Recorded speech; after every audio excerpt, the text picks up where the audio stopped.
Hello guys, आप सभी का स्वागत है हमारे YouTube channel universe in one में। सो गाइस, आज हम आपको मॉडर्न इंडियन हिस्ट्री के टॉपिक के बारे में बताना चाहेंगे जो आज हम कवर करने वाले हैं। दैट इज अंग्रेजों की भू राजस्व नीतियाँ, यानी कि हिंदी में कहें तो भूधृति पद्धतियाँ and in English land tenure system. So हम इसके बैकग्राउंड से स्टार्ट करते हैं कि क्या भारत में बैटल ऑफ प्लासी से पहले भी कर प्रणाली सिस्टम अंग्रेजों के द्वारा अपनाया गया था।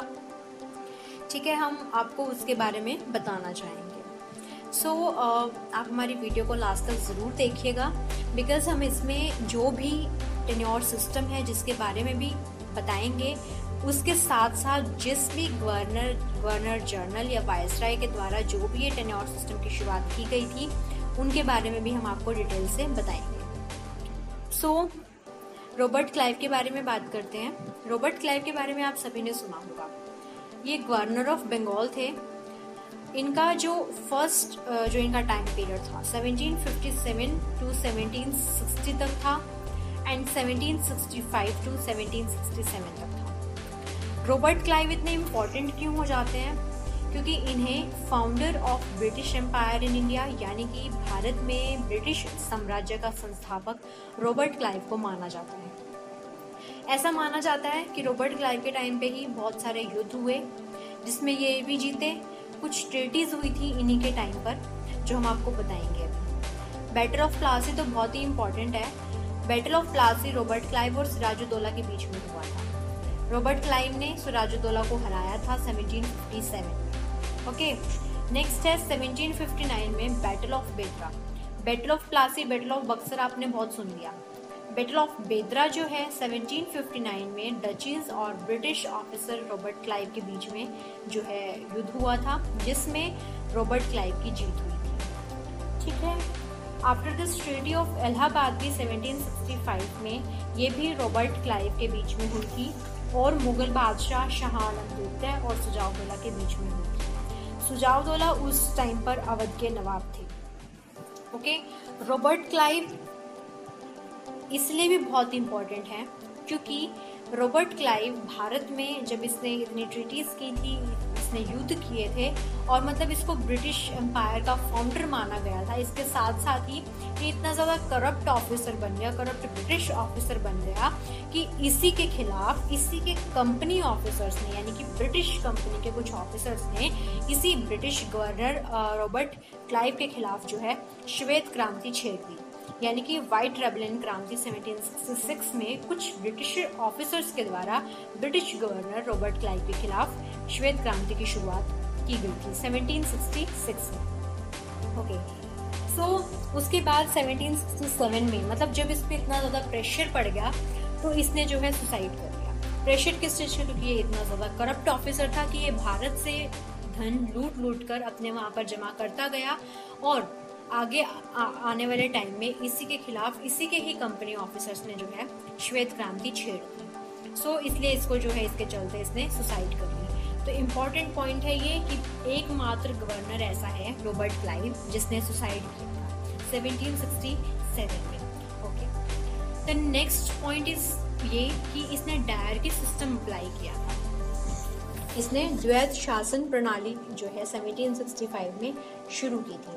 बैटल ऑफ प्लासी से पहले भी किसान जो है कर देते थे, लेकिन वो कर जो है उनका वो बहुत लिमिटेड मात्रा में होता था और उनको भुखमरी का सामना भी नहीं करना पड़ता था। लेकिन आफ्टर बैटल ऑफ प्लासी जब धीरे धीरे अंग्रेजों ने भारत में अपने पैर पसारने शुरू कर दिए, ठीक है, यानी कि मतलब उन्होंने इतनी ट्रीटीज करी, इतने उन्होंने युद्ध किए, तो धीरे धीरे जब उन्होंने अपने पैर पसारने शुरू कर दिए तो तब से मतलब इनको ये था कि हमारी कंपनी में कहीं ना कहीं से हमारी कंपनी की आय में वृद्धि होती रहे। तो इसीलिए सबसे बड़ा एक जो इन्होंने पॉइंट पकड़ा वो ये था कि भारत में जो किसान थे उनकी कमाई ही सबसे ज़्यादा होती थी। ठीक है, वो कर तो देते थे लेकिन बहुत लिमिटेड मात्रा में वो कर देते थे। जो भारत में जो उस टाइम पर जो बादशाह होते थे उनको, जो उनकी सरकारें होती थी। लेकिन धीरे धीरे जब इनकी भूख बढ़ती गई तो ब्रिटिश ऑफिसर्स ने क्या किया, इनकी कर प्रणाली में चेंज ये करते गए टाइम टू टाइम और कर को भी ये बढ़ाते गए। तो जिसकी वजह से रॉबर्ट क्लाइव ने 1765 में डायरकी यानी कि द्वैध शासन प्रणाली सिस्टम को बंगाल में इसने शुरू किया था। तभी से ये बहुत ज़्यादा करप्ट हो गया था और फिर इसी के बाद इसने चलते 1767 में से सुसाइड कर ली थी। ठीक है, सो अब इलाहाबाद की संधि भी हो गई रॉबर्ट क्लाइव के बीच में मुगल बादशाह शाह आलम द्वितीय सुजाउद्दौला अवध के नवाब के बीच में। तो ऑफ कोर्स अगर ब्रिटिश ऑफिसर और भारत के जो उस टाइम पे मुगल बादशाह हुआ करते थे या अवध के नवाब थे जो, अगर उनके बीच में इलाहाबाद ट्रीटी ऑफ इलाहाबाद हुई है तो बदले में रॉबर्ट क्लाइव को भी तो कुछ मिला होगा, इसको कुछ फायदा हुआ होगा, तभी तो इन्होंने संधि की, और उन लोगों को भी फायदा हुआ होगा तभी उन लोगों ने संधि की। ठीक है, तो उसके बाद से तो बिल्कुल ही लैंड टेन्योर सिस्टम में इतना ज़्यादा चेंज आता गया, जिसके बाद ये 4 इम्पॉर्टेंट हम सिस्टम्स पढ़ने वाले हैं। फर्स्ट है हमारा इजारेदारी, सेकंड है स्थायी बंदोबस्त, थर्ड है रैयतवाड़ी व्यवस्था, फोर्थ है महालवाड़ी व्यवस्था। सो फर्स्ट हम बात करने वाले हैं आज हमारे इस वीडियो में इजारेदारी प्रथा के बारे में। मैं आपको पूरी कंप्लीट डिटेल से बताऊंगी कि इसका उद्देश्य क्या था, इसके परिणाम क्या हुए थे और ये किसके द्वारा शुरू की गई थी। सो इजारेदारी प्रथा को जो है 1772 में लॉर्ड वॉरेन हेस्टिंग्स के द्वारा शुरू किया गया था। लॉर्ड वॉरेन हेस्टिंग्स जो हैं ये गवर्नर जनरल ऑफ बंगाल थे। 1772 से 1785 तक इनका टाइम पीरियड रहा था। देखिए, रॉबर्ट क्लाइव भारत में गवर्नर ऑफ बंगाल बनकर आया था। अब वॉरेन हेस्टिंग्स जो हैं वो भारत में गवर्नर जनरल ऑफ बंगाल बनकर आ रहे हैं, जिनका टाइम पीरियड था 1772 टू 1785 तक। ठीक है, आते ही इसका सबसे पहला काम ये था कि इसने डायरकी ऑफ बंगाल को खत्म किया, यानी कि जो बंगाल में द्वैध शासन प्रणाली थी जो शुरू की गई थी रॉबर्ट क्लाइव के द्वारा, वो इसने अबॉलिश कर दी। ठीक है, इसने खत्म कर दी। अच्छा, अब 1773 का जो रेगुलेटिंग एक्ट है वो भी वॉरेन हेस्टिंग्स के टाइम पर ही हुआ था। 1773 में जो रेगुलेटिंग एक्ट हुआ था, जो वॉरेन हेस्टिंग्स हैं इन्होंने पोस्ट ऑफ डिस्ट्रिक्ट कलेक्टर यानी कि डिस्ट्रिक्ट कलेक्टर की पोस्ट की जो स्थापना है वो वॉरेन हेस्टिंग्स के द्वारा ही की गई थी। ठीक है, अब इजारेदारी प्रथा इन्होंने शुरू की, वो क्यों की? जब ये भारत में आए थे तो ऑफकोर्स कोई भी अगर ऑफिसर अपनी पोस्ट को संभालता है तो उसको मतलब अपनी जो है इमेज की उसको चिंता पड़ जाती है ना, कि अगर मैं अपनी फोर्स के लिए अच्छे काम करूंगा तो दैन मेरी इमेज बहुत अच्छी बनेगी और मुझे बहुत फ़ायदा मिलेगा। तो ऐसा ही कुछ सोच के वॉरेन हेस्टिंग्स ने भी क्या किया, इन्होंने भारत में इजारेदारी प्रथा यानी कि भूत रीति पद्धतियाँ, अगर हम हिंदी में बात करें, या लैंड टेन्योर सिस्टम जो है इन्होंने छेड़ दिया। इजारेदारी प्रथा जिसको हम बोलते हैं 1772 में इन्होंने इसकी शुरुआत की थी, इजारेदारी प्रथा। उसके बाद जब इन्होंने ये पद्धति लागू करी, इसमें जो उद्देश्य था इनका वो ये था कि अधिक से अधिक जो है राजस्व की वसूली करना, अपनी कंपनी में आय की वृद्धि करना। उसके लिए इन्होंने 2 विशेषताएं रखी, जिसमें पहली थी 5 वर्षीय ठेके की व्यवस्था, दूसरी सबसे अधिक बोली लगाने वाले को भूमि ठेके पर दी जाती थी। ओके, अब धीरे धीरे जब टाइम बीतता गया तो कंपनी को इस व्यवस्था में कोई भी लाभ नहीं हुआ। एक वसूली की अस्थिरता आ गई, यानी कि कोई इन्होंने कर फिक्स नहीं किया, कोई भी लगान में निश्चित दर जिसको हम बोलते हैं वो इन्होंने फिक्स नहीं की, तो इनको अनस्टेबल पॉइंट इनकी वसूली में आ गया, जिससे इनको कोई भी लाभ नहीं हुआ, जिसकी वजह से जो इनका 5 वर्षीय ठेके की व्यवस्था थी वो इन्होंने 1 वर्षीय ठेके में परिवर्तित कर दिया 1777 में। अब इसमें भी देखिए कि जो भू राजस्व की वसूली का ठेका था वो 1 साल में लिया जाने लगा। ठीक है, अब ये व्यवस्था फिर भी क्यों असफल रही? क्योंकि उसमें जो भू राजस्व की दर थी, वसूल की राशि थी, वो हर 1 साल चेंज होती थी। हर 1 साल क्यों चेंज होती थी? क्योंकि उसमें इतनी अनिश्चितता थी कि अगले वर्ष कितना लगान वसूल करना होगा ये तो कंपनी भी अनुमान नहीं लगा सकती थी। क्यों नहीं लगा सकती थी? क्योंकि पहले 5 वर्षीय व्यवस्था थी, अब 1 वर्षीय व्यवस्था करने के बाद नए नए जमींदारों को मौका मिलने लगा। अब नए नए जमींदार जब इसमें हिस्सा लेने लगे, पार्टिसिपेट करने लगे, तो भू राजस्व में इतनी वसूली नहीं की जा सकती, क्योंकि जो इजारेदार थे, इजारेदार हम ठेकेदारों को भी बोलते हैं, जमींदारों को भी बोलते हैं, उनका भूमि पर अस्थायी स्वामित्व था।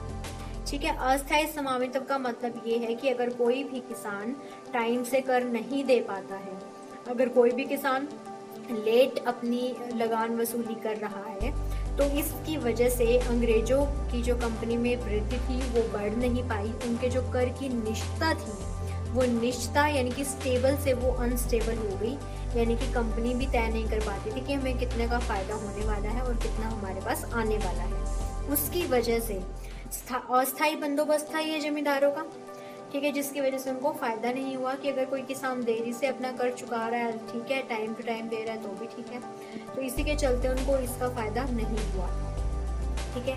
और जो जमींदार थे वो भी टाइम टू टाइम बदलते रहते थे, तो इसीलिए इसमें जो है उस टाइम पे जो ब्रिटिशर्स थे उन्होंने इस जायदारी प्रथा का अंत कर दिया, क्योंकि उनको इतना लाभ नहीं हो पा रहा था, ठीक है। मतलब दोषपूर्ण थी, दोषपूर्ण ये कह लीजिए, इसका व्यवस्था का कोई भी उनको लाभ नहीं मिल रहा था। और इसके परिणाम तो यही थे कि एक तो अंग्रेजों को लाभ नहीं मिल रहा था, दूसरा ये कि अधिक से अधिक बोली लगाने वाले को जिम्मेदार नियुक्त किया जाता था। तो ऐसे में वो किसानों से कोई ज़्यादा कर लेता था, कोई कम कर लेता था, क्योंकि कोई स्टेबल अमाउंट फिक्स ही नहीं थी कि कितना हमें कर लेना, कितना नहीं लेना है। तो इसलिए वो कोई स्टेबल नहीं थी, तो उनकी जो कंपनी की जो वृद्धि दर थी उसमें कमी आती गई, और जिसकी वजह से किसानों से भी कोई कम कर ले रहा है, कोई ज़्यादा कर ले रहा है।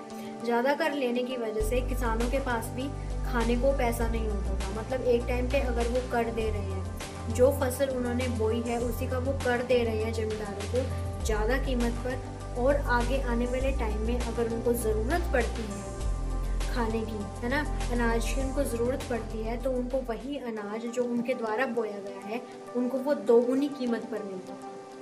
इसीलिए उनको भूखमरी का सामना करना पड़ता था। इसीलिए इजारादारी प्रथा का जो है अंत कर दिया गया था, और ये लॉर्ड कॉर्नवालिस के द्वारा शुरू की गई थी, ठीक है। मेन इम्पॉर्टेंट पॉइंट ये है यहाँ पे 1772 में शुरू की गई थी, और इसको 1772 में ये लॉर्ड वॉरेन हेस्टिंग्स के द्वारा शुरू की गई थी, not Lord Cornwallis. Lord Cornwallis के द्वारा जो है स्थायी बंदोबस्त सिस्टम यानी कि परमानेंट सेटलमेंट सिस्टम, जिसको हम अपनी नेक्स्ट वीडियो में कवर करेंगे, वो लॉर्ड कॉर्नवालिस के द्वारा शुरू की गई थी, जिसको हम 10 साला भी बोलते हैं, है ना, स्थायी बंदोबस्त बोलते हैं, जिसको हम इस्तेमरारी बंदोबस्त भी बोला जाता है। 10 साला स्थायी परमानेंट सेटलमेंट सिस्टम, जिसमें जमींदारों को जो है स्थायी मालिकाना हक मिल गया था। अब जो ये थी स्थायी बंदोबस्त था, इसमें मैं आपको थोड़ा सा रिव्यू दे देती हूँ उसके बारे में, कि जो जमींदार थे उनको परमानेंट यानी कि स्थायी भूमि का मालिक घोषित कर दिया गया था। उनको ये हक दे दिया गया था कि कोई भी किसान जो है अगर वो टाइम से कर दे देता है तो ठीक है, अदरवाइज अगर वो टाइम से कर नहीं देंगे तो उनको जो है उनकी भूमि से अलग कर दिया जाता था। तो अगर यहीं से देख लो, कंपनी की आय में जो परमानेंट सेटलमेंट सिस्टम था, यहीं से कंपनी की आय में वृद्धि होने लगी थी, क्योंकि अंग्रेजों ने जो है, ब्रिटिश कंपनी ने, ईस्ट इंडिया कंपनी ने जो है अपनी कर वसूली की जो अमाउंट थी उनको फिक्स कर दिया गया था कि इतनी देनी है हमें, इतना जो कर है उनको इतनी अमाउंट में देना है। तो ये अमाउंट फिक्स करने के बाद से वो जो है अपनी अगले वर्ष उनको कितना फ़ायदा होने वाला है, कितना उनको लाभ या नुकसान होने वाला है, वो अपना अनुमान लगा सकते थे।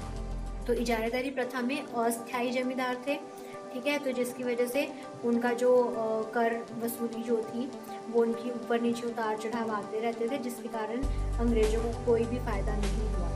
इसी के चलते 1793 में स्थायी बंदोबस्त यानी कि परमानेंट सेटलमेंट सिस्टम, जिसको हम 10 साला या इस्तेमरारी बंदोबस्त भी बोलते हैं, वो लॉर्ड कॉर्नवालिस के द्वारा शुरू किया गया था। लेकिन इजारादारी प्रथा को 1772 में लॉर्ड वॉरेन हेस्टिंग्स के द्वारा शुरू किया गया था, और इन्होंने ही डायर के सिस्टम को अबॉलिश किया था, और ये फाउंडर माने जाते हैं किसके, डिस्ट्रिक्ट कलेक्टर की पोस्ट की। Thank you guys. अगर आपको हमारी वीडियो कंटेंट अच्छा लगा हो then please subscribe our channel. इसमें हम आपको सब्जेक्ट से